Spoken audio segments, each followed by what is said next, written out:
Masama si Kapitan, sumasikip.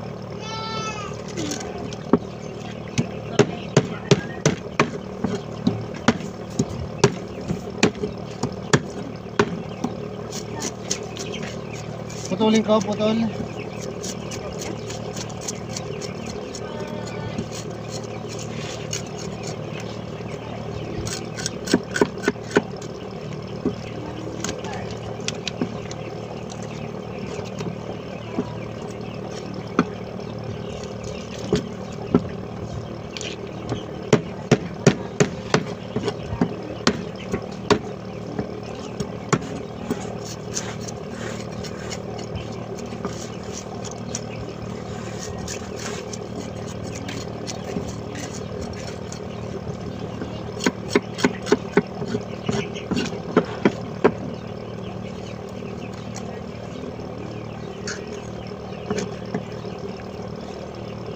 Sa inyo ba mayroon ding nag-ano ng mga sisiyo, nagbigay ng munisipyo? Wala.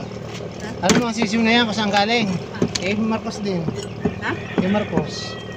Kay Ramon Ang, yung may-ari ng San Miguel Corporation. Dahil sinabihan siya ni Marcos, tulungan mo ang gobyerno. Tapos sabi ni Ramon Ang, hanggang Mindanao yan, namigay siya. Sa inyo wala. Kinukurakot siguro. Kakaroon din sa amin. Kung masakop yung munisipyo Kalamba, binigyan. Buong hanggang Mindanao yan. Sa Mindanao nga, meron pang baboy baka eh. Namigay din siya eh. Baboy baka, hanggang Bisaya. Utos yun ni NBBM kay Ay Ramon Ang. Tapos ngayon, ang pinahawak lang pala yan si Consial ninyo. Si Consial Pio. Dahil siya ang mayroong mga truck. Doon niya kinuha sa San Pablo. Sa San Pablo may papisaan ng sisiw.